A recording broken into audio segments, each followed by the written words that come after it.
നാമജപം അതെങ്ങനെ വേണം? എല്ലാവരും ഗുരുനാഥന്മാരെല്ലാവരും പറയുന്നൊരു വാക്ക്, ഒരു പക്ഷേ നിങ്ങളും സപ്താഹയജ്ഞം ഒന്ന് ഉറക്കെ ജപിക്കൂ. ഉച്ചേർമുച്യതേ സർവപാതകാലേ. അപ്പൊ ഭാഗവത യജ്ഞത്തിന്റെ ലക്ഷ്യം തന്നെ എന്താ അറിയോ? ഉറക്കെ ഒരു തടസ്സവുമില്ലാതെ ഭഗവാന്റെ നാമം നമ്മളുടെ ഉള്ളിൽ നിന്ന് വരണം. ഇപ്പൊ കുറേ തടസ്സമുണ്ട് നമ്മുടെ ഉള്ളില്. പലതരത്തിലുള്ളതായ ദുഷിച്ചതായ വിചാരവികാരങ്ങളും പലതരത്തിലുള്ളതായ പ്രാരബ്ധത്തിന്റെ ചെളിയും നമ്മുടെ ഉള്ളിലുണ്ട്. അതൊക്കെ നീങ്ങി ഈശ്വര കഥകളെ കൊണ്ട് നീങ്ങിയിട്ട് ഓരോ ഭാഗവത യജ്ഞവും സമർപ്പിക്കുന്നത് ഹരേ നമ എന്നുള്ള ഒരു നാമഘോഷത്തോടു കൂടിയിട്ടാണ്. അല്ലേ? പതിതസ്കലിതശ്ചാർത്ത ക്ഷുത്വാ വാ വിവശോ ബ്രുവൻ ഹരയേ നമ എന്ന് എല്ലാവരെയും ഒരുപോലെ ആ ഹരിനാമം ജപിപ്പിച്ചിട്ടാണ് ഭാഗവത രംഗം സമർപ്പിക്കുന്നത്. അപ്പോ ആ ഒരു രംഗത്തിലേക്ക് എത്തുമ്പോഴേക്കും ഉറക്കെ ലജ്ജ വിട്ട് നാമം ജപിക്കാറാവണമെങ്കിൽ എന്തു വേണം? ഒന്നാം ദിവസേ തുടങ്ങണം അതിൻ്റെ പരിശീലനം. അല്ലേ? ഒന്നാം ദിവസം സർവത്ര ഗോവിന്ദ നാമസങ്കീർത്തനം എന്ന് കേൾക്കുമ്പോൾ ഗോവിന്ദ ഗോവിന്ദ എന്നൊക്കെ ജപിക്കാനേ സാധിക്കുള്ളൂ. പക്ഷേ അവിടുന്ന് ഓരോ ദിവസവും ഈശ്വര കഥകളെ കൊണ്ടും ആ ഭക്തി കൊണ്ടും വളർത്തി രണ്ടാം ദിവസം ആവുമ്പോഴേക്കും കുറച്ചുകൂടി ഉറക്കെ നാമം ജപിക്കുക, മൂന്നാം ദിവസം ആവുമ്പോഴേക്കും അല്പം കൂടി ഉറക്കെ നാമം ജപിക്കുക. അങ്ങനെ ഓരോ അവതാര ലീലകളിൽ കൂടി, ഭഗവാന്റെ കാരുണ്യലീലകളിൽ കൂടി നമ്മുടെ ഉള്ളിൽ നിന്ന് മറനീക്കി ആ ഈശ്വര ഭക്തി ഉയർന്നു വരണം. അതിനാണ് ഭാഗവത യജ്ഞത്തിൽ ഉറക്കെ നാമം ജപിക്കണം എന്ന് പറയുന്നത്. പിന്നൊരു കാരണം എന്താ വെച്ചാൽ, നമുക്ക് മാത്രമേ ഇപ്പോൾ നാമം ജപിക്കാനുള്ള ഭാഗ്യമുള്ളൂ. അല്ലേ? എത്രയോ കോടി ജീവജാലങ്ങൾ നമ്മുടെ ചുറ്റുമായിട്ടുണ്ട്. ഈച്ചയായിട്ടും പൂച്ചയായിട്ടും കാക്കയായിട്ടും ഉറുമ്പായിട്ടും കൊതുകായിട്ടും ഒക്കെ. അവർക്കൊന്നൊക്കെ ഇപ്പോൾ നാമം ജപിക്കണം എന്ന് വിചാരിച്ചാലും സാധിക്കുമോ? ഇല്ല. അല്ലേ? അപ്പോൾ എന്ത് ചെയ്യുന്നറിയോ? അവര് ഈ പറഞ്ഞ ജീവജാലങ്ങളൊക്കെ ചിലപ്പോൾ സപ്താഹയജ്ഞം നടക്കുന്ന സ്ഥലത്തൊക്കെ വരും. നമ്മുടെ ശരീരത്തിലൊക്കെ വന്നിരിക്കും ഈച്ചയും കൊതുകും, അല്ലെങ്കിൽ ഇതിൽ കൂടിയിട്ടൊക്കെ പൂച്ചയൊക്കെ പോവും. ഇവരൊക്കെ എന്തിനാ ഇവിടെ വന്നിരിക്കണതെന്ന് വെച്ചാൽ, എന്തിനാ ഇരിക്കണത്? നാമം ജപം കേൾക്കാൻ വേണ്ടിയിട്ടാ. ജപിക്കാനോ നമുക്ക് പറ്റണില്ല. കുറെ മനുഷ്യന്മാർ വന്നിരിക്കുന്നുണ്ടല്ലോ, അവര് ജപിക്കുമ്പോൾ കേൾക്കാലോ എന്ന് വെച്ചിട്ടാണ് ഈ ജന്തുക്കള് വന്നിരിക്കുന്നത്. അല്ല, ഇവരൊക്കെ എങ്ങനെ ഈ ഈച്ചയും പൂച്ചയൊക്കെ ആയതെന്നറിയോ? എങ്ങനെ ഈച്ചയും പൂച്ച ആയതെന്നറിയോ? മുമ്പ് സപ്താഹത്തിന് പോയിട്ട് നാമം ജപിക്കാത്തതിൻ്റെ കുഴപ്പം കൊണ്ടാ. അപ്പോ അവര് നമ്മുടെ അടുത്ത് വന്നിരിക്കുമ്പോൾ നമ്മൾ എന്ത് ചെയ്യണം? നമ്മൾ മിണ്ടാണ്ടിരിക്കണം. അപ്പോൾ അടുത്ത സപ്താഹത്തിന് നമുക്കും കൊതുകായിട്ടൊക്കെ പോണ്ടി വരും. അത് വേണ്ട. അതുകൊണ്ട് ഉറക്കെ നാമം ജപിക്കാം നമുക്ക്. പിന്നെ സപ്താഹയജ്ഞത്തിൽ ഉറക്കെ നാമം ജപിച്ചാൽ വേറൊരു ഗുണം കൂടിയുണ്ട്. കുറേ സമയം പാരായണം കഴിഞ്ഞിട്ട് നാമം ജപിക്കുമ്പോൾ ഉറക്കെ നാമം ജപിക്കണം എന്ന് ഗുരുനാഥന്മാർ പറയണതിന് വേറൊരു കാരണം എന്താ വെച്ചാൽ, ഉറക്കെ നാമം ജപിച്ചാൽ ഉറക്കം പോകുന്നില്ല, എന്നാലും കുറച്ച് സമയത്തേക്ക് ഉറക്കം മാറ്റി വയ്ക്കാൻ പറ്റും. അതിനു വേണ്ടിയിട്ട് എല്ലാവരും ചേർന്ന് നാമം ജപിക്കുക. ഗോകുലബാല ഗോവിന്ദ ഗോകുലപാല ഗോവിന്ദ ഗോപകുമാര ഗോവിന്ദ ഗോവിന്ദ ഹരി ഗോവിന്ദ ഗോവിന്ദ ഹരി ഗോവിന്ദ ഗോവിന്ദ ഹരി ഗോവിന്ദ ഗോവിന്ദ ഹരി ഗോവിന്ദ ഗോവിന്ദ ഹരി. വാർമുടിയിൽ ചാർത്തിയ താരി വർണ്ണ പീലി മയിൽ പീലി വാഗച്ചാർത്തിനു വന്നവരോ വൃന്ദാവനത്തിലെ ഗോപികളോ. ഗോവിന്ദ ഹരി ഗോവിന്ദ ഗോവിന്ദ ഹരി ഗോവിന്ദ ഗോവിന്ദ ഹരി ഗോവിന്ദ. ഹരി ഗോവിന്ദ. പൂന്താനം നൽകിയതല്ലേ പൊന്നുണ്ണിക്ക് വനമാല, മേൽപ്പത്തൂർ നൽകിയതല്ലേ മുക്തകമാല മണിമാല. ഗോവിന്ദ ഹരി ഗോവിന്ദ.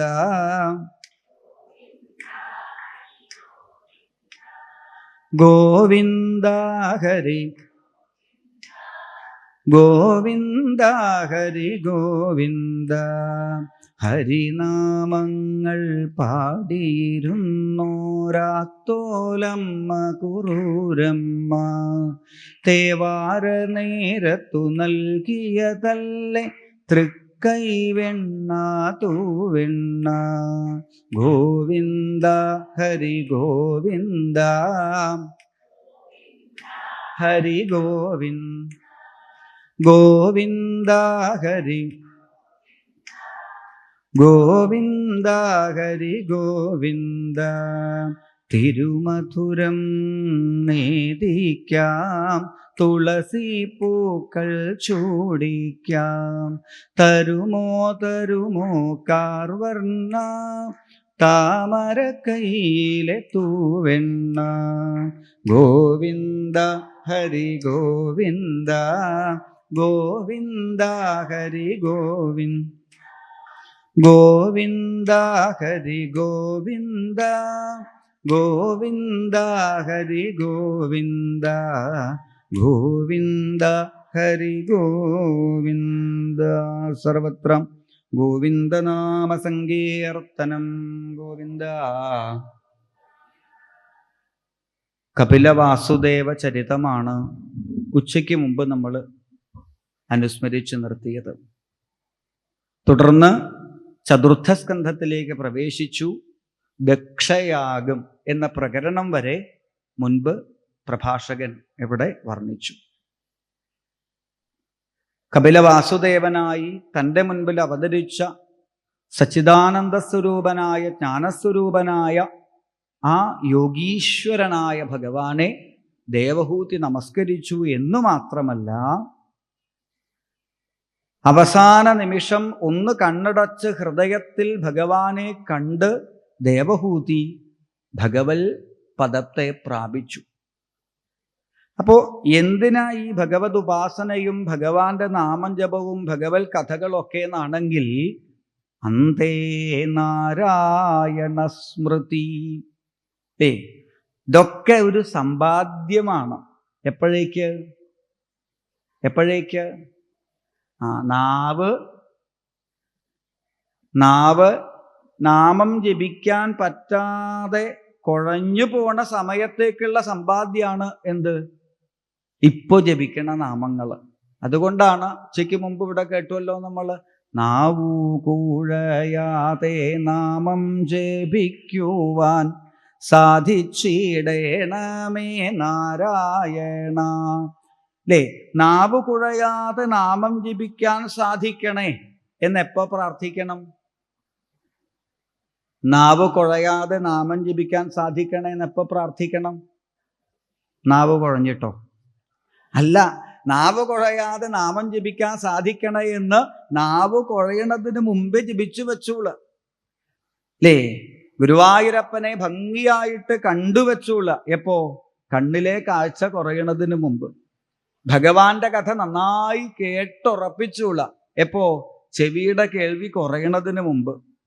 അപ്പോ അങ്ങനെ കണ്ണിൽ കൂടിയിട്ട് ഭഗവാന്റെ രൂപവും, കാതിൽ കൂടി ഭഗവാന്റെ കഥകളും, നാവിൽ കൂടി ഭഗവാന്റെ തിരുനാമവും, കാലുകൊണ്ട് ഭഗവാന്റെ പ്രദക്ഷിണവും, കൈകൊണ്ട് ഭഗവാന്റെ അർച്ചനകളും ഒക്കെ ആവുന്ന കാലത്ത് നമ്മൾ ചെയ്താൽ, നമ്മൾ പണ്ട് പഠിച്ചിട്ടുണ്ടല്ലോ ഒരു പഴഞ്ചൊല്ല്, സമ്പത്തുകാലത്ത് തൈ പത്തു വച്ചാൽ ആപത്തുകാലത്ത് തിന്നണ കാര്യമായതുകൊണ്ട് ഈ പഴഞ്ചൊല്ല് നമ്മൾ എപ്പോഴും ഓർക്കാറുണ്ട്.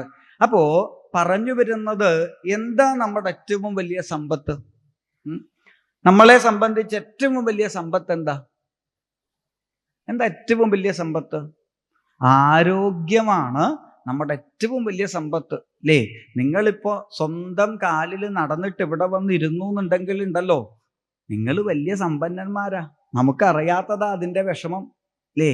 നിങ്ങളിപ്പോൾ ഇത്ര സമയം ചെവി കൊണ്ട് ഇത് കേൾക്കുന്നുണ്ടെന്നുണ്ടെങ്കിൽ, കണ്ണുകൊണ്ട് കാണുന്നുണ്ടെന്നുണ്ടെങ്കിൽ,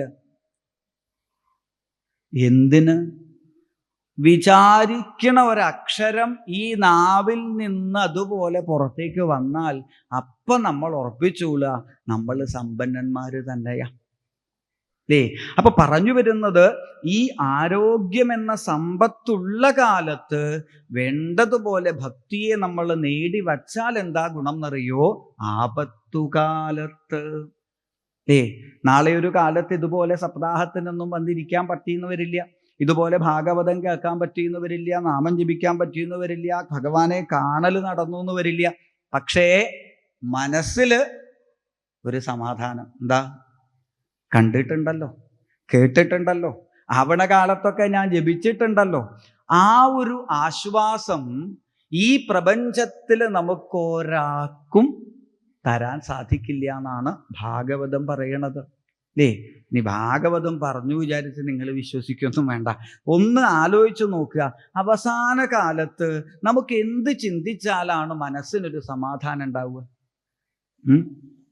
അവസാന കാലത്ത് ഇങ്ങനെ കിടക്കുമ്പോൾ എന്ത് ചിന്തിച്ചാലാ മനസ്സിന് സമാധാനം ഉണ്ടാവുക? കെട്ടിയ വീട് ആലോചിച്ചാൽ സമാധാനം ഉണ്ടാവുമോ? ആവൂ. 2500 സ്ക്വയർ ഫീറ്റ് എന്നൊക്കെ ആലോചിച്ചാൽ എന്ത് സമാധാനം കിട്ടാനാ? ഇല്ല. വാങ്ങിയ കാർ ആലോചിച്ചാൽ എന്താ അറിയില്ല, കാറിനെ കുറിച്ച് മനസ്സിൽ ചിന്തിക്കുമ്പോൾ എനിക്ക് വലിയ സന്തോഷം എന്ന് പറയാൻ പറ്റുമോ? ഇല്ല. പോട്ടെ, ബാങ്കിലുള്ള ഡെപ്പോസിറ്റ് ആലോചിച്ചാൽ സമാധാനം കിട്ടും. അവസാന കാലത്ത് ഉള്ള സമാധാനം പോകും. അല്ലേ? ഏക്കറക്കണക്കിന് ഭൂമിയുണ്ട്, അവസാന കാലത്ത് അതാലോചിച്ചാൽ സമാധാനം കിട്ടുമോ?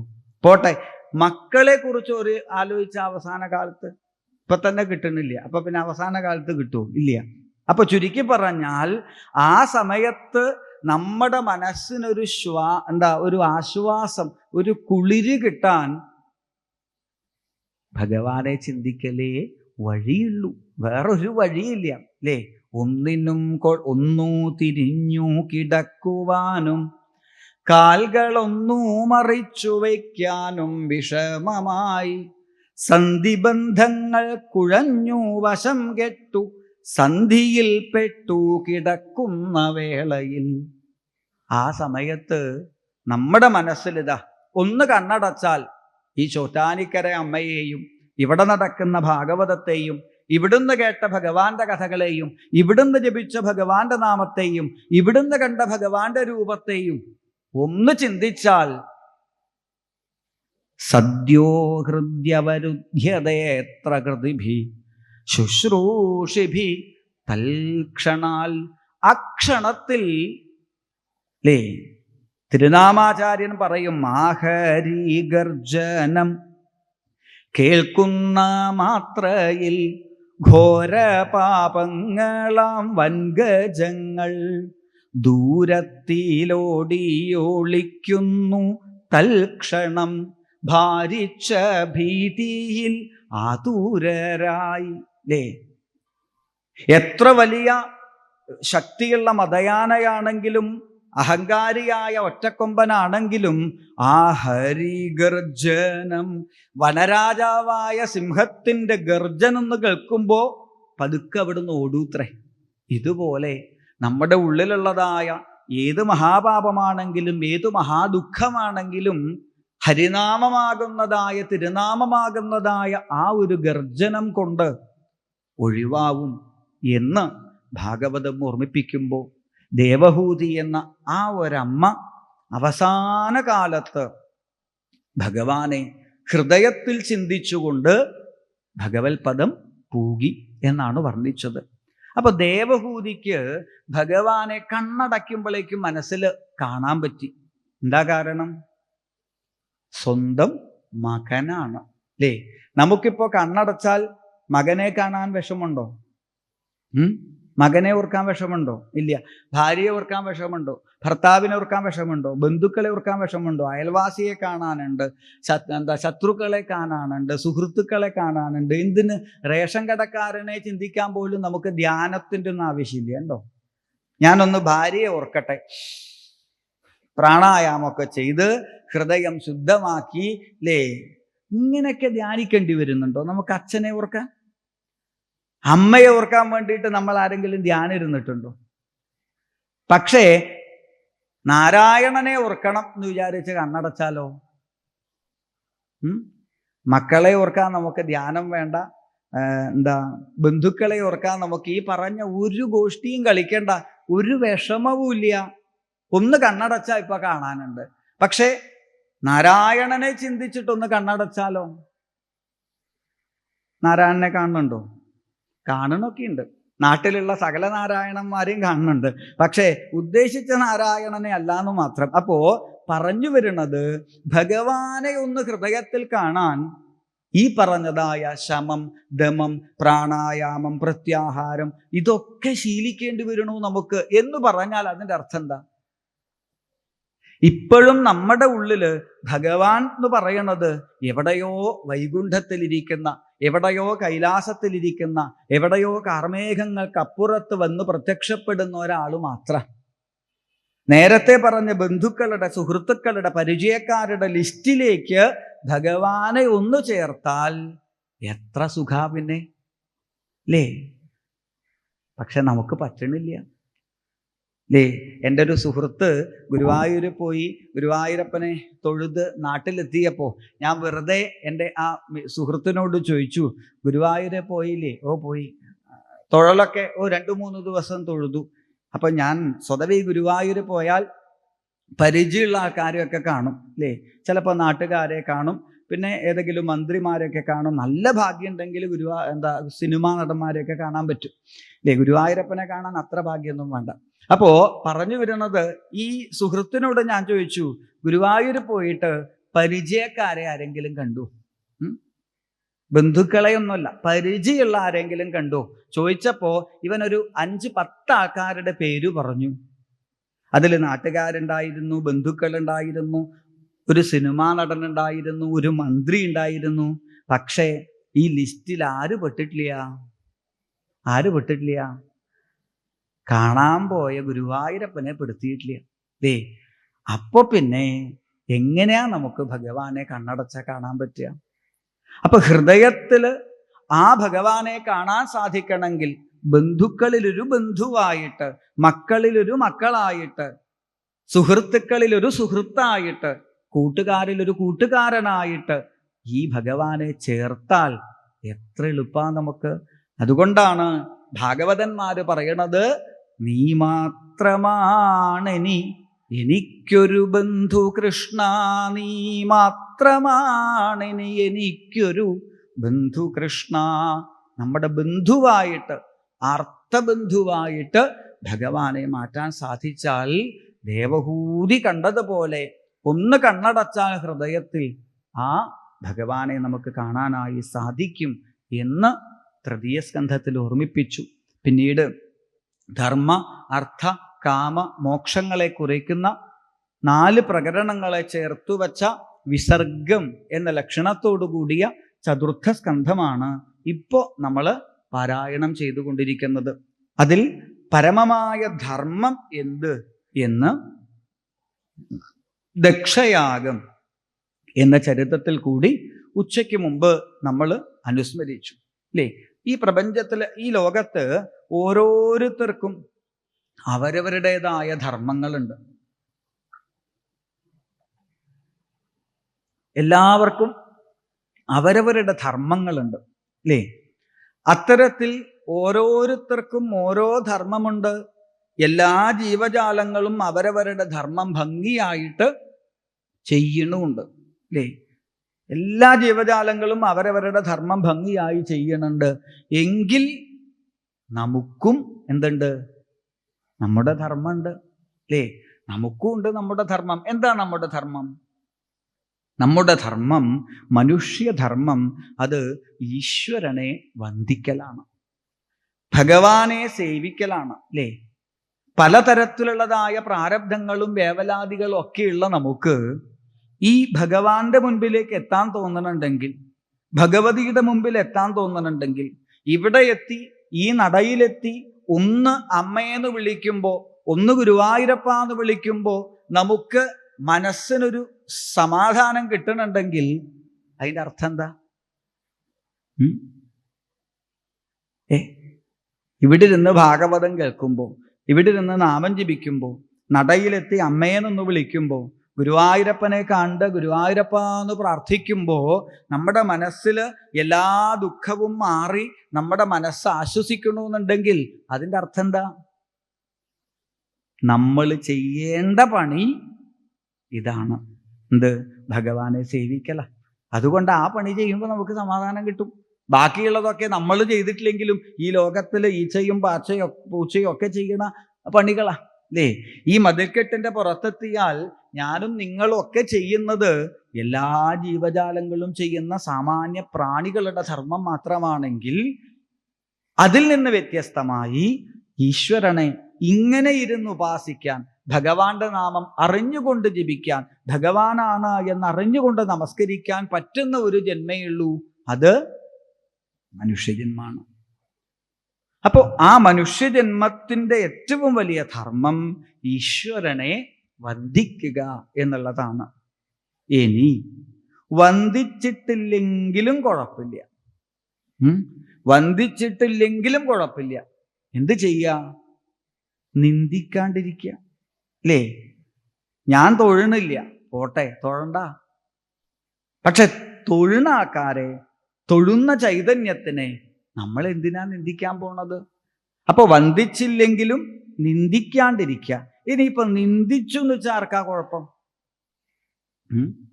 കണ്ണാടി നോക്കിയിട്ട് ചിരിച്ചാൽ പ്രതിബിംബം നമ്മളെ നോക്കി ചിരിക്കും. കൊഞ്ഞനം കുത്തിയാലോ അതാരാ കാണേണ്ടി വരിക? കണ്ണാടിക്ക് വല്ല പ്രശ്നമുണ്ടോ? ഇല്ല, അത് നമ്മൾ തന്നെയാ കാണേണ്ടി വരിക. അതുപോലെ ഈശ്വരനെ നമ്മൾ നിന്ദിച്ചു എന്ന് വെച്ചാൽ ഇന്നല്ലെങ്കിൽ നാളെ അതിൻ്റെ ഫലം നമ്മൾ തന്നെ തിരിച്ചനുഭവിക്കേണ്ടി വരും എന്നുള്ളതിന് തെളിവാണ് ശിവനിന്ദ ചെയ്തതായ ദക്ഷൻ അനുഭവിച്ച അനുഭവ കഥ. ശരിക്കും ദക്ഷൻ ശിവനെ ചീത്ത വിളിച്ചു എന്നൊക്കെയാണ് നമ്മൾ പറയുക. പാമ്പിനെ ചുറ്റി നടക്കുന്നവൻ, എന്താ ഭസ്മം, ചുടല ഭസ്മം ധരിച്ചവൻ എന്നൊക്കെയാണ് നമ്മൾ ദക്ഷൻ ചീത്ത വിളിച്ചത്. പക്ഷെ ചീത്തയാണോ ശരിക്കും അത്? ദക്ഷൻ പറഞ്ഞത് ചീത്തയാണോ? അങ്ങനെയാണെങ്കിൽ ഇനി ശിവന്റെ അമ്പലത്തിൽ പോയാൽ നമ്മൾ അഷ്ടോത്തരം ചൊല്ലാൻ പറ്റില്ല. എന്തേ? നമ്മൾ ഈ ചൊല്ലുന്നതൊക്കെ ഈ പറഞ്ഞ ചീത്ത തന്നെ. പന്നകഭൂഷണായ നമ, ലേ ഭസ്മോദ്ധൂളിത വിഗ്രഹായ നമ, ജഡാധരായ നമ, ഇതൊക്കെയാ ദക്ഷനും പറഞ്ഞത്. അപ്പോ എന്ത് പറഞ്ഞു എന്നുള്ളതല്ല, പിന്നെയോ എങ്ങനെ പറഞ്ഞു എന്നുള്ളതാണ് പ്രധാനം. ദക്ഷൻ പറഞ്ഞത് ചീത്തയായിരുന്നില്ല, പക്ഷേ ദക്ഷന്റെ ഭാവം ഭഗവാനോട് വിദ്വേഷമുള്ളതായിരുന്നു. അതിൻ്റെ ഫലം തിരിച്ച് ദക്ഷൻ തന്നെ അനുഭവിച്ച ആടിൻ്റെ തല വെച്ച് നടക്കേണ്ടി വന്ന ഗതികേട്, അതിനെ നമ്മൾ ഉച്ചയ്ക്ക് മുമ്പായിട്ട് ഇവിടെ അനുസ്മരിച്ചു നിർത്തി. അങ്ങനെ ദക്ഷയാഗം എന്ന ചരിത്രത്തെ പറഞ്ഞ് പിന്നീട് അർത്ഥം, ധർമ്മം കഴിഞ്ഞാൽ അർത്ഥം. അർത്ഥം എന്ന് വെച്ചാൽ എന്താ? ഇപ്പോൾ നമ്മുടെ മനസ്സിൽ അല്ലെങ്കിൽ നമ്മുടെ ചിന്തയിൽ അർത്ഥം എന്ന് പറഞ്ഞാൽ സമ്പത്ത്. പക്ഷെ ഭാഗവതം പറഞ്ഞു അർത്ഥം അനർത്ഥം ഭാവയ നിത്യം അല്ലേ? അർത്ഥം ആ ലൗകികമായ സമ്പത്ത് വേണ്ടതാണ് അല്ലേ? ഇപ്പോൾ സമ്പത്തില്ലാണ്ട് ഇപ്പോൾ ജീവിക്കാനൊന്നും പറ്റില്ല. ഇപ്പൊ ഭാഗവതം വായിക്കണ ആചാര്യന റേഷൻ കടയിൽ പോയാൽ ഫ്രീ ആയിട്ടൊന്നും തരുമൊന്നുമില്ല. അപ്പൊ പറഞ്ഞു വരുന്നത് സമ്പത്തില്ലാണ്ടൊന്നും ജീവിക്കാൻ പറ്റില്ല. പക്ഷേ ആ സമ്പത്ത് കൊണ്ട് നമുക്ക് പല വിധത്തിലുള്ള ആപത്തുകൾ ഉണ്ടാവും. ഇനിയിപ്പോൾ ഏകാദശ സ്കന്ധത്തിൽ കേൾക്കാം 15ഓളം ദുഃഖങ്ങൾ സമ്പത്ത് കൊണ്ട് വന്നു ചേരുന്ന. ഒന്ന് മനസമാധാനം പോവും, മറ്റൊന്ന് ബന്ധുക്കൾ പോലും ചിലപ്പോൾ ശത്രുക്കളായിട്ട് തീരും. പിന്നെ ഒരാളിലുമുള്ളതായ വിശ്വാസം നഷ്ടപ്പെടും സമ്പത്ത് കൂടും തോറും എന്നൊക്കെയാണ് പറയുന്നത്. അപ്പോൾ ഈ പറയുന്ന അർത്ഥമല്ല, ഭാഗവതം പറയുന്നു ഈ സമ്പത്ത് നമുക്ക് ആവശ്യമാണ്. എപ്പോ? ഈ ലോകത്തിൽ ജീവിക്കുന്നിടത്തോളം കാലം നമുക്ക് ഈ പറഞ്ഞ സമ്പത്ത് ആവശ്യമാണ്. എന്നാൽ ഭാഗവതം പറയുന്ന സമ്പത്ത് ഈ ജന്മത്തിലേക്കും അടുത്ത ജന്മത്തിലേക്കും നമുക്ക് സമ്പാദിച്ചു വെക്കാൻ പറ്റണതാ. അതേത് സമ്പത്താ? അതാണ് ഭക്തി എന്നുള്ള സമ്പത്ത്. ഈ ഭക്തി എന്നുള്ള സമ്പത്ത് എത്ര കണ്ട് നമുക്ക് ഉള്ളിൽ സമ്പാദിച്ചു വെക്കാൻ പറ്റുമോ, എല്ലാ തരത്തിലും നമ്മളെ രക്ഷിക്കുന്നത് ഈ ഭക്തി എന്നുള്ള സമ്പത്തായിരിക്കും. ശരി, ഭക്തി അത് സമ്പാദിക്കേണ്ട പ്രായമേതാ? എപ്പോഴാ ഭക്തി ഉണ്ടാവേണ്ടത്? എപ്പോഴാ ഭക്തി ഉണ്ടാവേണ്ടത്?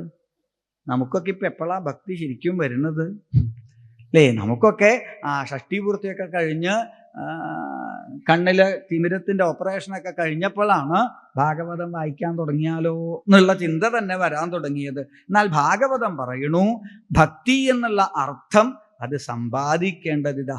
ധ്രുവൻ എന്ന ഒരു 5 വയസ്സുകാരൻ്റെ കഥ പറഞ്ഞുകൊണ്ട് ഭാഗവതം പറയണു, എത്ര ചെറിയ പ്രായത്തിൽ സമ്പാദിക്കാൻ പറ്റുമോ അത്ര നേരത്തെ സമ്പാദിക്കുക. ചെറിയ പ്രായത്തിൽ ആവുമ്പോൾ എന്താ ഗുണം എന്നറിയോ? പെട്ടെന്ന് ഭഗവാനെ സ്വന്തമാക്കാൻ പറ്റും. ധ്രുവന് കേവലം 5 മാസം കൊണ്ടാണ് ഭഗവാനെ കാണാൻ പറ്റിയത്. കാരണം എന്താ?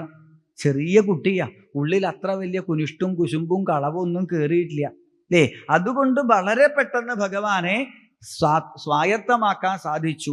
വലുതാവും തോറും ഭഗവാനെ കാണല് അത്ര എളുപ്പമുള്ള കാര്യമല്ല. കാരണം എന്താ?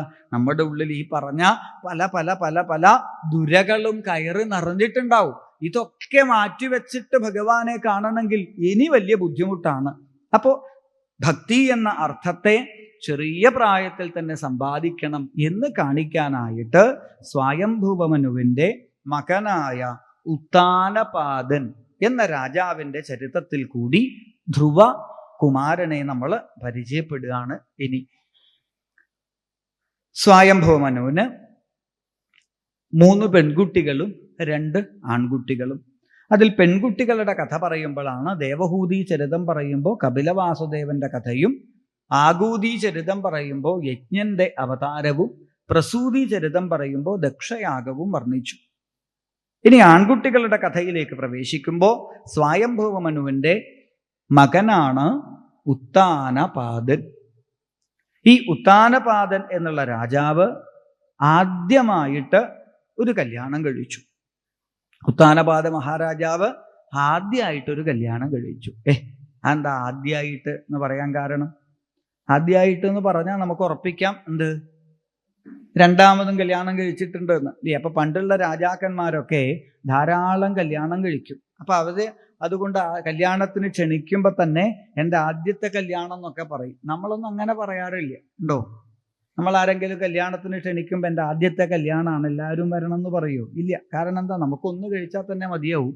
അപ്പോ പഴയ കാലത്ത് അങ്ങനെയല്ല, രാജാക്കന്മാരൊക്കെ ധാരാളം വിവാഹം കഴിക്കും. അങ്ങനെ ഈ ഉത്താനപാദൻ ആദ്യം വിവാഹം ചെയ്തു. ആരെ? സുനീതി എന്ന പരമഭക്തയായ ഒരു കന്യകയെ വിവാഹം ചെയ്തു. സുനീതിയുമായിട്ട് കുറെ കാലം കഴിഞ്ഞു. പക്ഷേ ആ ദാമ്പത്യ ജീവിതത്തിൽ സന്താന ഭാഗ്യം ഉണ്ടായില്ല.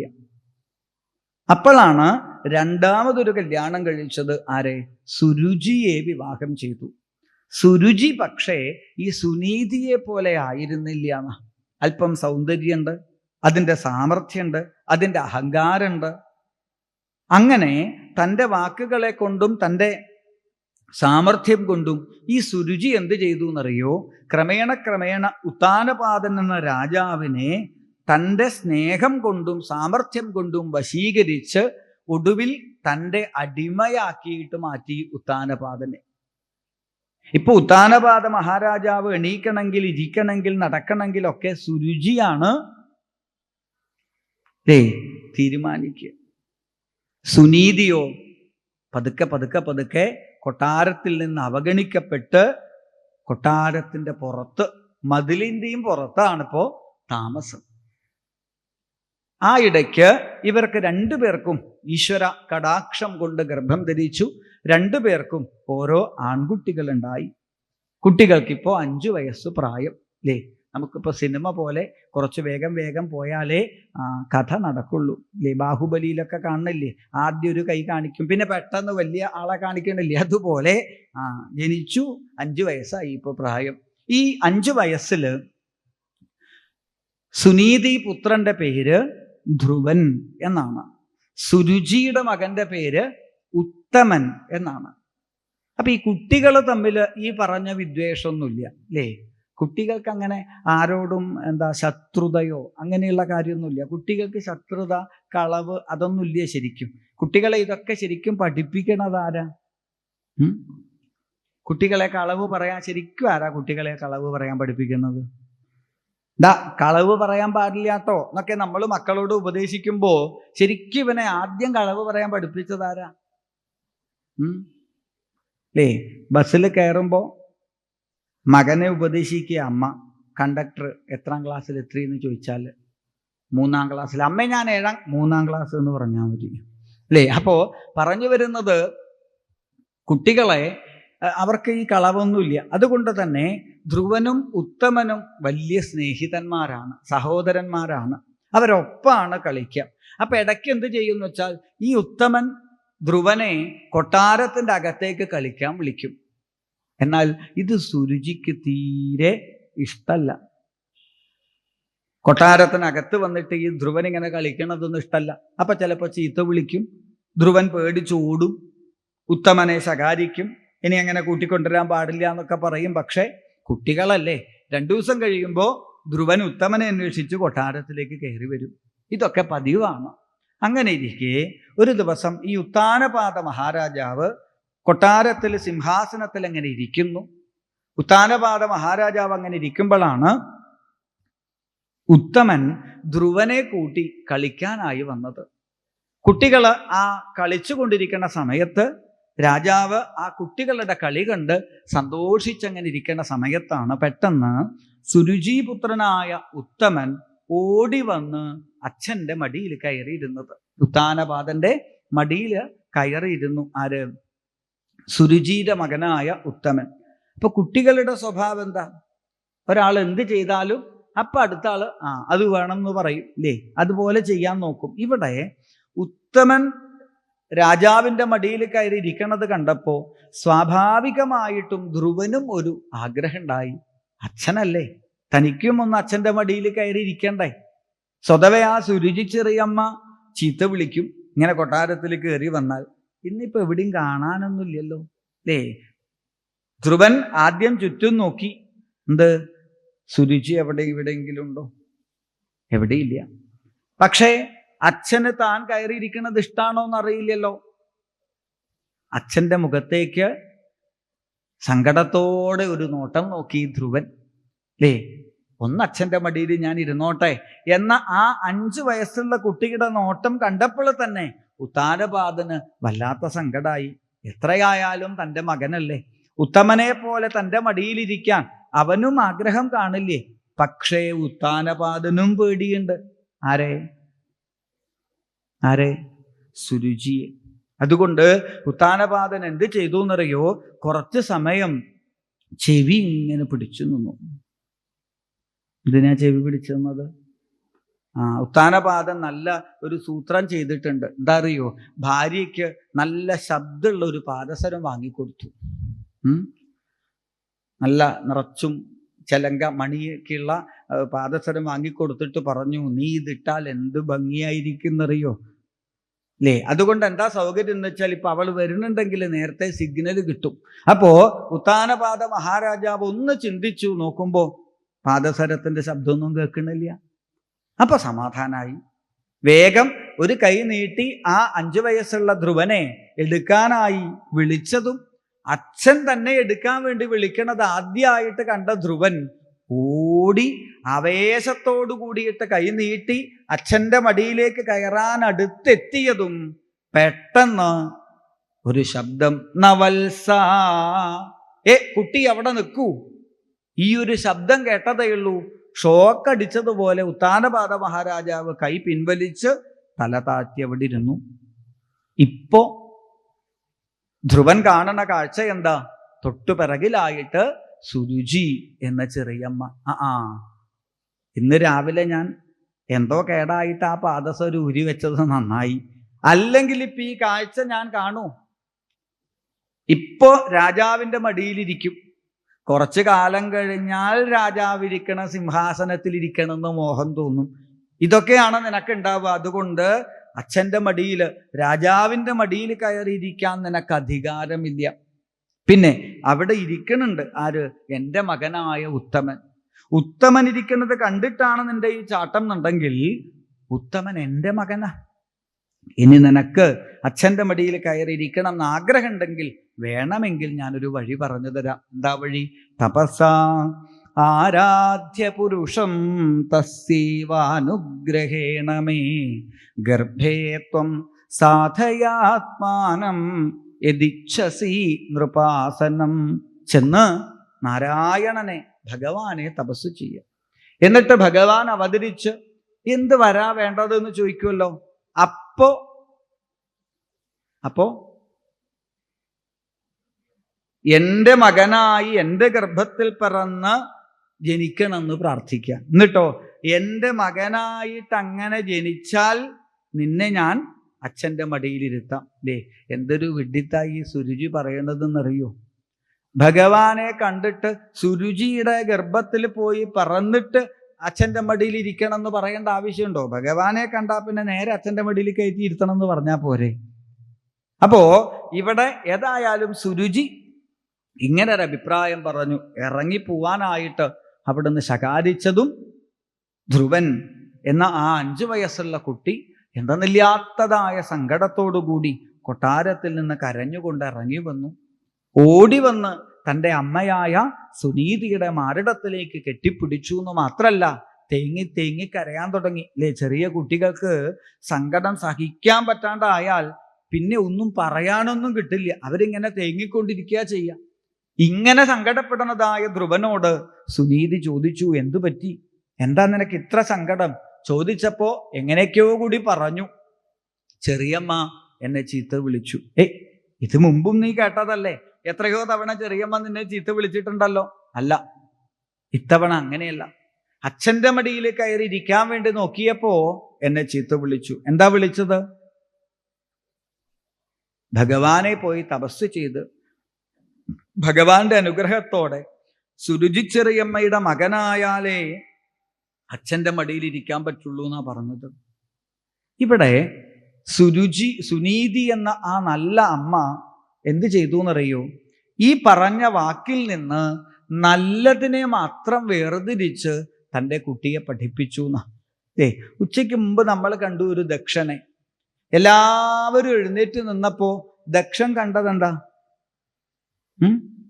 എല്ലാവരും തന്നെ കണ്ട് എഴുന്നേറ്റ് നിന്നപ്പോ ദക്ഷൻ കണ്ടതെന്താ? അതിൻ്റെ ഇടയിൽ എഴുന്നേൽക്കാത്ത ഒരാളെയാ. വേണ്ടുന്നത് എത്ര ഉണ്ടായാലും അതിൻ്റെ ഇടയിൽ അങ്ങനെയില്ലേ? ഗുരുവായൂരപ്പൻ്റെ ഏകാദശി വിളക്ക് നടക്കുക. ഗജവീരന്മാരുടെ മുകളിൽ ആ ഗുരുവായൂരപ്പൻ അങ്ങനെ എഴുന്നില്ല. ആൾക്കാര് മുഴുവൻ ആ സ്വർണത്തിടമ്പ് ഗുരുവായൂരപ്പനെ കണ്ട് തൊഴുതു പ്രാർത്ഥിക്കുമ്പോൾ ഒരുത്തൻ സൂക്ഷിച്ചു നോക്കിയിട്ട് അടുത്ത് നിൽക്കുന്ന ആളോട് പറയാ, ആ ആനയുടെ വാലിൽ രോമേ ഇല്ല. ഏത്? ഗുരുവായൂരപ്പൻ്റെ ആനയുടെ വാലിൻ്റെ മുകളിൽ രോമേ ഇല്ല. ആ പാപ്പാനത് മുറിച്ചു കൊടുക്കണുണ്ടാവും. ആലോചിച്ചു നോക്കുക, എന്താ ശക്തി മഹാപാപത്തിൻ്റെ എന്ന്. ഇപ്പൊ ഇത്രയും വലിയ ആ ഒരു ഗുരുവായൂരപ്പൻ്റെ എഴുന്നള്ളത്തില് ആനയുടെ വാല് നോക്കാൻ ഒരുത്തന് തോന്നി എന്ന് പറഞ്ഞതുപോലെ ഇത്രയും ആൾക്കാരെ എഴുന്നേറ്റ് നിന്നതിനിടയിൽ ദക്ഷൻ കണ്ടത് എഴുന്നേൽക്കാത്ത ഒരാളെയാ. എന്നാൽ ഇവിടെ സുനീതിയുടെ സ്വഭാവം നോക്കൂ. എത്രയോ ശകാരവാക്കുകൾ സുനീതി പറഞ്ഞിട്ടുണ്ടെങ്കിലും, എത്രയോ ശകാരവാക്കുകൾ സുനീതി ധ്രുവനെ ചെയ്തിട്ടുണ്ടെങ്കിലും സുനീതി അതിൽ നിന്ന് എടുത്തത് നല്ല ഒരു വാക്കാ. എന്താ അത്? ആരാധയാധോക്ഷജപാദപത്മം യദിച്ഛസേ അധ്യാസനമുത്തമോ യഥാ. അല്ല, ഗുരുവായൂരപ്പനെ തപസ് ചെയ്യൂ, ഭഗവാനെ തപസ് ചെയ്യൂ എന്നല്ലേ ചെറിയമ്മ പറഞ്ഞത്? ഭഗവാനെ തപസ് ചെയ്യൂ എന്ന് ചെറിയമ്മ പറഞ്ഞാൽ അതിലെന്താ തെറ്റുള്ളത്? ഇതെങ്ങനെയാ ചീത്തവാക്കാവുക? ഇനി ഭഗവാനെ തപസ് ചെയ്തു, എന്നിട്ട് ഭഗവാനോട് എന്ത് വരം വാങ്ങാനാ പറഞ്ഞത്? എൻ്റെ ഗർഭത്തിൽ വന്ന് എൻ്റെ മകനായിട്ട് ധ്രുവ നീ വരണയെന്ന. അപ്പൊ അതിൻ്റെ അർത്ഥം എന്താ? ചെറിയമ്മയ്ക്ക് നിന്നോട് ദേഷ്യാണെന്നാണോ? എൻ്റെ മകനായിട്ട് നീ വരുമോ എന്ന് ചോദിച്ചാൽ അതിൻ്റെ അർത്ഥം നിന്നോട് ദേഷ്യാണെന്നാണോ? നിന്നെപ്പോലെ മിടുമിടുക്കനായിട്ടുള്ള ഒരു ഉണ്ണി എനിക്ക് ഉണ്ടാവണേന്ന് ചെറിയമ്മ പ്രാർത്ഥിക്കുക ഗുരുവായൂരപ്പനോട്. പറഞ്ഞു ഇപ്പൊ ധ്രുവന് എന്നെ സംശയമായി. നിനക്ക് ചെറിയമ്മയുടെ സ്വഭാവം അറിയില്ലേ? അല്ലേ? അങ്ങനെയുണ്ട് ചില ആൾക്കാരുടെ സ്വഭാവം. ചില ആൾക്കാരുണ്ട് സ്നേഹിക്കണത് കണ്ടാൽ ദേഷ്യപ്പെടുകയാണെന്ന് തോന്നാറില്ലേ? എൻ്റെ നാട്ടിലൊരാളുണ്ട്. അയാളുടെ വീട്ടിൽ പോയാൽ അയാൾ ചിലപ്പോൾ ചായ കുടിക്കാനൊക്കെ വിളിക്കുന്നത് കേട്ടാൽ നമുക്ക് പേടിയാവും. ചായ കുടിക്കാണ്ടോ മറ്റോ പോയാൽ നിന്റെ മുട്ടുകാല് ഞാൻ തല്ലി കുടിക്കും എന്നൊക്കെ പറയും. അപ്പൊ ഇത് ആദ്യമായിട്ട് കേൾക്കണാക്ക് ചിലപ്പോൾ പെട്ടെന്ന് വിഷമാവും. പക്ഷെ സ്നേഹം കൊണ്ട് പറയാം. ഇതുപോലെ ചെറിയമ്മയുടെ സ്വഭാവം അങ്ങനെയാ. ചെറിയമ്മയ്ക്ക് അങ്ങനെയൊക്കെയേ പറയാൻ അറിയുള്ളൂ. അതുകൊണ്ട് ഗുരുവായൂരപ്പനെ പ്രാർത്ഥിച്ച് ഭഗവാനെ ആരാധിച്ച് എൻ്റെ ഗർഭത്തിൽ എൻ്റെ മകനായിട്ട് നീ വരണേ എന്ന് ചെറിയമ്മ പറഞ്ഞാൽ ഇതിലെവിടെയാ ചീത്തവാക്കുള്ളത്? പിന്നെ ഞാനും നിന്നോട് എന്നും പറയണത് എന്താ? ഭഗവാനെ സേവിക്കൂ, ഭഗവാനെ സേവിക്കൂ. ഇതല്ലേ നമുക്ക് പറയാനുള്ളൂ. അമ്മയുടെ ഈ ഒരു വാക്ക് കേട്ടപ്പോ ധ്രുവൻ അമ്മയുടെ മടിയിൽ നിന്ന് ചാടി എണീറ്റു. എന്നിട്ട് ചോദിച്ചു, അങ്ങനെയാണെങ്കിൽ ഞാൻ തപസ് ചെയ്താലോ? സുനീതി പറഞ്ഞു, ഇപ്പോഴെ തന്നെ തപസ് തുടങ്ങിക്കോളൂ. എങ്കിൽ ഞാൻ തപസ് ചെയ്യാൻ പോവാണ് എന്നും പറഞ്ഞ് ധ്രുവൻ ഇറങ്ങിപ്പോയി. സുനീതി ഒന്ന് ചിരിച്ചു എന്നാ. കാരണം എന്താ വെച്ചാൽ ഇവനിങ്ങനെ മാസത്തിൽ 2-3 തപസ്സൊക്കെ പതിവുണ്ട്. എന്തെങ്കിലുമൊക്കെ കിട്ടണമെന്ന് കണ്ടാൽ പൂജാമുറിയിൽ പോയി ഭഗവാന്റെ വിഗ്രഹത്തിന്റെ മുമ്പിൽ കുറേ സമയം കണ്ണടച്ചിരിക്കും. അതൊക്കെ പതിവുള്ള കാര്യമാണ്. ഇത് അത്രയൊക്കെ ഉണ്ടാവുള്ളൂ എന്നാണ് സുനീതി വിചാരിച്ചത്. പക്ഷേ ധ്രുവൻ പോയത് പൂജാമുറിയിലേക്കല്ല. വനം ഗതോയൽ ഹരിമാശ്രയേത, കാട്ടിലേക്ക് പോയി. അതെന്താ ഈ 5 വയസ്സുള്ള ധ്രുവന് കാട്ടിലേക്ക് പോകണമെന്ന് തോന്നലുണ്ടായത് എന്നാണെങ്കിൽ, സുനീതി എന്നും ഓരോ കഥകൾ പറഞ്ഞു കൊടുക്കും ധ്രുവന്. ഈ കഥകളിലൊക്കെ ധ്രുവൻ കേൾക്കുന്ന ഒരു വാക്കെന്താ അറിയോ? തപസ് ചെയ്യാൻ കാട്ടിലേക്ക് പോയി, വനത്തിൽ ചെന്ന് തപസ് ചെയ്തു, തപസ് ചെയ്യാൻ കാട്ടിലേക്ക് പോയി. ഈ കഥ കേട്ട് കേട്ട് കേട്ട് ധ്രുവൻ ഇപ്പൊ ഒരു കാര്യം ഉറപ്പാ, തപസ് ചെയ്യണമെങ്കിൽ കാട്ടിലേക്ക് പോകണം. അങ്ങനെ വനത്തിലേക്ക് ധ്രുവൻ പോകുന്നു. ആ വനത്തിൻ്റെ അകത്തേക്ക് അങ്ങ് എത്തുമ്പോഴേക്കും ഇരുട്ട് കൂടാൻ തുടങ്ങി. വഴികളൊക്കെ അസ്തമിച്ചു. ഘോരമൃഗങ്ങളുടെ ശബ്ദം വരുന്നുണ്ട്. ഒക്കെ കൂടി 5 വയസ്സുള്ള ആ ഒരു ഉണ്ണി ഒന്ന് ഭയന്നു എന്നാണ്.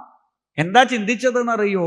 ഗുരുവായൂരപ്പനെ ഭഗവാനെ സേവിക്കാൻ പുറപ്പെടുന്ന എനിക്ക് ഭഗവാന്റെ അടുത്തേക്കൊരു വഴി കാണിക്കാൻ ഒരാളും ഇല്ലല്ലോ, ഞാൻ തനിച്ചായി പോയല്ലോ എന്ന് ധ്രുവന്റെ ഉള്ളിലൊരു വിഷമം വരുമ്പോഴേക്കും, വിഷമിച്ചിട്ടില്ല, വിഷമം വരുമ്പോഴേക്കും ഹരേ രാമ രാമ രാമ ഹരേ ഹരേ ഹരേ കൃഷ്ണ കൃഷ്ണ കൃഷ്ണ ഹരേ ഹരേ.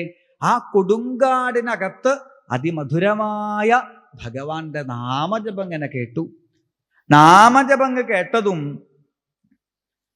സർവഭയങ്ങളും ധ്രുവനില്ലാണ്ടായി. ഇതാരായി കാട്ടിൽ നാമം ജപിക്കുന്ന ആള് എന്ന് ചിന്തിക്കുമ്പോഴേക്കും ധ്രുവന്റെ മുൻപിലേക്ക് സാക്ഷാൽ ശ്രീനാരദ മഹർഷി അവതരിച്ചു. നാരദരെ കണ്ടതും ധ്രുവൻ നാരദരുടെ പാദത്തിലേക്ക് വീണ് നമസ്കരിച്ചു അല്ലേ. അപ്പൊ തന്നെ നാരദർ അത്ഭുതപ്പെട്ടു. കാരണം ആരും പറഞ്ഞു കൊടുക്കാതെ ഒരു 5 വയസ്സുള്ള കുട്ടി നമസ്കരിക്കുന്നുണ്ടെങ്കിൽ അത് ചില്ലറ കാര്യമല്ല അല്ലേ. നമസ്കരിക്കടാ, നിന്നോടാ പറഞ്ഞത് നമസ്കരിക്കാൻ, ഇപ്പൊ നമസ്കരിച്ചിട്ടില്ലെങ്കിൽ ഉണ്ടല്ലോ എന്ന് നമ്മൾ ഭീഷണിപ്പെടുത്തിയാൽ തന്നെ മക്കള് നമസ്കരിക്കണില്ല. അപ്പോഴാണ് 5 വയസ്സുള്ള ഒരു ഉണ്ണി ഈ കൊടുങ്കാട്ടിൽ വെച്ച് തന്നെ കണ്ടപ്പോ വീണ് നമസ്കരിച്ചത്. എവിടുന്ന് കിട്ടി ധ്രുവൻ ഈ സംസ്കാരം? എവിടുന്ന് കിട്ടി ധ്രുവൻ ഈ ഒരു സ്വഭാവം? മറ്റെവിടൊന്നുമല്ല, സുനീതി എന്ന അമ്മയിൽ നിന്ന്. കാരണം ധ്രുവൻ കുട്ടിക്കാലം മുതൽ കണ്ടുവരുന്ന ഒരു കാഴ്ചയുണ്ട്. കൊട്ടാരത്തിലേക്ക് വരുന്നതായ സജ്ജനങ്ങളായ ഭാഗവതന്മാരായ ഋഷീശ്വരന്മാരെ കാണുമ്പോൾ തൻ്റെ അമ്മയായ സുനീതി ഒരു മടിയുമില്ലാതെ ആ ഭാഗവതന്മാരുടെ പാദത്തിൽ വീണ് നമസ്കരിക്കുന്നു. അന്ന് സുനീതി പറഞ്ഞു കൊടുത്തിട്ടുണ്ട്, സജ്ജനങ്ങളെ കാണുന്ന നേരത്തു ലജ്ജ കൂടാതെ വീണു നമിക്കണം. ആ ഗുരുനാഥന്മാരെ വീണു നമസ്കരിക്കുന്ന തൻ്റെ അമ്മയുടെ സംസ്കാരം അത് കണ്ടു വളർന്നതായ ധ്രുവന് നാരദരെ പോലെ ഒരു ഗുരുനാഥനെ കണ്ടാൽ നമസ്കരിക്കണം ട്ടോ എന്നാരും പറഞ്ഞു കൊടുക്കണ്ട. വീണ് നമസ്കരിച്ചു. നാരദര് ധ്രുവനെ പിടിച്ചെഴുന്നേൽപ്പിച്ചു. ചോദിച്ചു, എന്താ കുട്ടി ഇത് കാട്ടില് ഒറ്റയ്ക്ക്? അപ്പോ നാരദര് ചോദിച്ചു, കളിക്കാൻ വന്നതാണോ? അല്ല, കളിക്കാൻ വന്നപ്പോ കൂട്ടം തെറ്റിപ്പോയതാണോ? ചോദിച്ചപ്പോ ധ്രുവൻ പറഞ്ഞു, ഞാൻ കളിക്കാൻ വന്നതൊന്നുമല്ല, പിന്നെയോ ഞാൻ തപസ് ചെയ്യാൻ വന്നതാ. 5 വയസ്സുള്ള ഒരു കുട്ടി തപസ് ചെയ്യാൻ വന്നതാ എന്ന് പറഞ്ഞപ്പോ നാരദർക്ക് അത്ഭുതം തോന്നി. ചോദിച്ചു നാരദര്, എത്ര വയസ്സായി? 5 വയസ്സ്.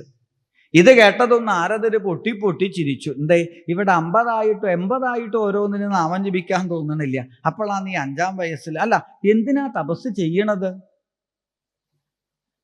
അച്ഛൻ്റെ മടിയിൽ കയറിയിരിക്കാൻ. അതിനേക്കാൾ രസം. അച്ഛൻ്റെ മടിയിൽ കയറിയിരിക്കാനൊക്കെ ആരെങ്കിലും തപസ് ചെയ്യുമോ? പോട്ടെ, ആരാ നിന്റെ അച്ഛൻ? ഞാൻ ഉത്താനപാദന്റെ മകനാണ്. എന്നാ ഞാൻ കൊണ്ടിരുത്താലോ. ഞാൻ പറഞ്ഞാൽ അച്ഛൻ നിന്നെ മടിയിൽ കയറ്റിയിരുത്തും. അതുപോലെ വെറുതെ കാട്ടിൽ വന്ന് തപസ്സൊന്നും ചെയ്യണം. പിന്നെ ഈ തപസ് എന്ന് പറഞ്ഞാലേ അത്ര എളുപ്പമുള്ള കാര്യമൊന്നുമല്ല. നീ വിചാരിക്കുന്നത് പോലെയുള്ള എളുപ്പമുള്ള കാര്യമല്ല. ഭഗവാനെ കാണാൻ വേണ്ടിയിട്ട് എത്രയോ യോഗീശ്വരന്മാര് കഠിനമായ ഉപാസനകൾ ചെയ്ത് എത്രയോ കാലങ്ങളായിട്ട് അവർ കാത്തിരിക്കുക, ഭഗവാനെ ഒന്ന് കാണാൻ പറ്റണേ. ഭഗവാനെ കാണാൻ പറ്റണില്ല. അപ്പൊ അവര് പ്രാർത്ഥിച്ചു, യോഗീന്ദ്രാണാം ത്വതംഗേഷ്വധിക സുമധുരം മുക്തിഭാജാം നിവാസോ ഭക്താനാം കാമവർഷദ്യതരുകിസലയം നാഥ തേ പാദമൂലം നിത്യം ചിത്തസ്ഥിതം. ഭഗവാനെ, അങ്ങയെ കാണാൻ പറ്റണില്ലെങ്കിൽ പോട്ടെ, അങ്ങയുടെ പാദാരവിന്ദമെങ്കിലും ഒന്ന് കാണാൻ പറ്റണേ. കാണാൻ പറ്റണില്ല. അപ്പൊ അവര് പ്രാർത്ഥിച്ചു, ഇനി പാദാരവിന്ദം കാണാൻ സാധിക്കണില്ലെങ്കിൽ പോട്ടെ, നഖമണി ചന്ദ്രികയാ, അങ്ങയുടെ തൃപ്പാദാരവിന്ദത്തിലുള്ളതായ ആ നഖത്തിന്റെ പ്രകാശമെങ്കിലും ഞങ്ങളുടെ ഹൃദയത്തിലൊന്ന് കാണാൻ പറ്റണേ. എന്നിട്ട് ഈ മടിയനായ ഗുരുവായൂരപ്പൻ പോയി കാണിച്ചു കൊടുക്കണില്ല. അപ്പോഴാണ് 5 വയസ്സുള്ള നീ ധ്രുവൻ തപസ് എന്നും പറഞ്ഞ് പുറപ്പെടുന്നത്. ഒരു കാര്യം ചെയ്യൂ, അച്ഛൻ്റെ മടിയിലേക്ക് ഞാൻ കൊണ്ടുവന്നിരുത്താം, നീ തിരിച്ചു പോയിക്കോളൂ എന്ന് നാരദര് പറഞ്ഞപ്പോ ധ്രുവൻ നാരദരോട് പറഞ്ഞു, ഞാൻ പോവില്ല. ഭഗവാനെ കാണണമെന്ന് ഞാൻ ആഗ്രഹിച്ചിട്ടുണ്ടെങ്കിൽ ഞാൻ ഭഗവാനെ കണ്ടിട്ടേ തിരിച്ചു പോവുള്ളൂ.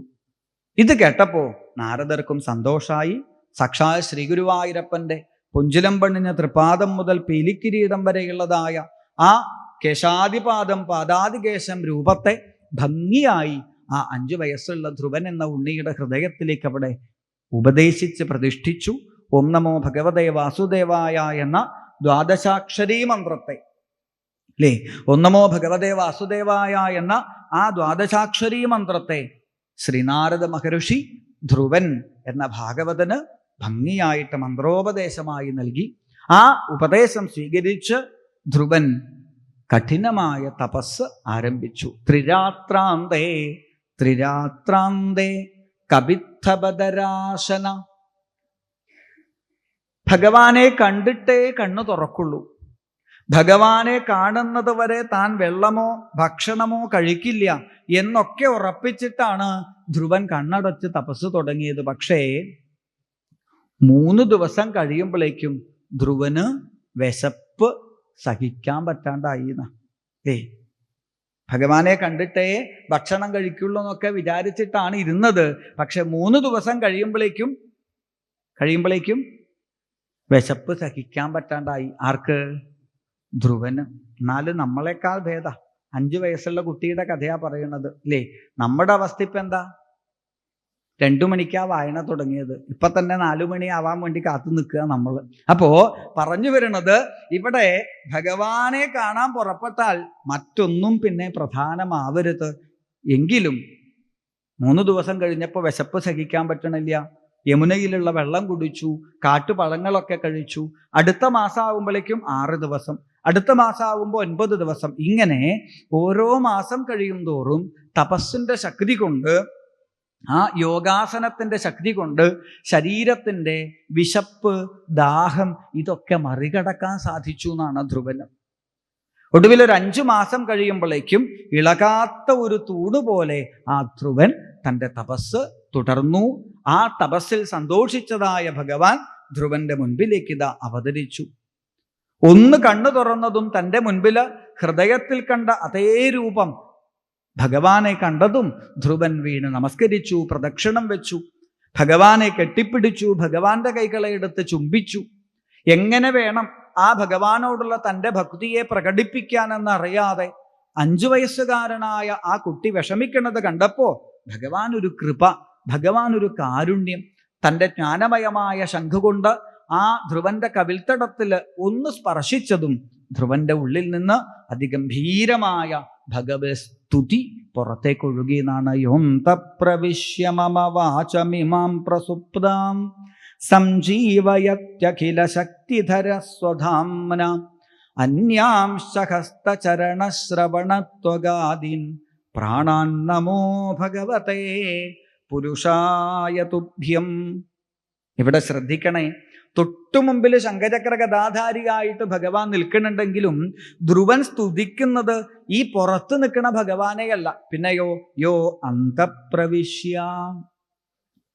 പുറത്തൊരു ഭഗവാൻ നിൽക്കണുണ്ടെന്ന് ഈ കണ്ണുകൊണ്ട് കാണാൻ പറ്റിയത് എന്തുകൊണ്ടാ? എൻ്റെ ഉള്ളിലൊരു ചൈതന്യം ഉള്ളത് കൊണ്ടല്ലേ. പുറത്തുള്ള ഭഗവാനെ ഈ നാവ് കൊണ്ട് സ്തുതിക്കാൻ പറ്റണത് എൻ്റെ ഉള്ളിലൊരു ചൈതന്യം ഉള്ളത് കൊണ്ടല്ലേ. പുറത്തുള്ള ഭഗവാനെ ഒന്ന് തൊഴാൻ, പുറത്തുള്ള ഭഗവാനെ ഒന്ന് പ്രദക്ഷിണം വയ്ക്കാൻ, പുറത്തുള്ള ഭഗവാനെ ഒന്ന് നമസ്കരിക്കാൻ സാധിക്കുന്നത് എൻ്റെ ഉള്ളില് പ്രാണശക്തിയായിട്ട്, പ്രാണേശ്വരനായിട്ട്, ചൈതന്യമായിട്ട് ഈ ഭഗവാൻ ഉള്ളത് കൊണ്ടല്ലേ. അതുകൊണ്ട് പ്രാണാൻ നമോ ഭഗവതേ പുരുഷായ തുഭ്യം. എൻ്റെ പ്രാണശക്തിയായി ശോഭിക്കുന്ന പ്രാണേശ്വരനായ ഗുരുവായൂരപ്പ നമസ്കാരം, നമസ്കാരം എന്ന ഭാവത്തിൽ അതിഗംഭീരമായി ധ്രുവൻ ഭഗവാനെ സ്തുതിച്ചു. 36,000 വർഷം ഭഗവാന്റെ അനുഗ്രഹത്തോടുകൂടി ധ്രുവൻ രാജ്യം ഭരിച്ചു. ഒടുവിൽ ബദരികാശ്രമ തീരത്ത് തപസ് ചെയ്തതായ ധ്രുവനെ സുനന്ദനന്ദന്മാര്, ഭഗവാന്റെ പാരുഷതന്മാര്, അവര് കൊണ്ടുവന്ന വിമാനത്തിലേക്ക് മൃത്യുവിനെ പോലും മറികടത്തിയിരുത്തി ധ്രുവലോകത്തിലേക്ക് ആ വിമാനം ഉയർത്തിക്കൊണ്ടുപോകുമ്പോൾ ധ്രുവന് ഒരു മോഹം, തൻ്റെ അമ്മയെ ഒന്ന് കാണണം. ഇത്രയും വലിയൊരു സുഖത്തിലേക്ക് താൻ ഉയരുമ്പോൾ അമ്മയെ കൂട്ടാതെ പോവാൻ സാധിക്കില്ലാലോ എന്ന് വിഷമിക്കുന്നതായ ധ്രുവനോട് പറഞ്ഞു, നിന്നെപ്പോലെ ഒരു പരമഭക്തന് ജന്മം നൽകിയതോടെ ആ അമ്മ അനുഗ്രഹീതയായി.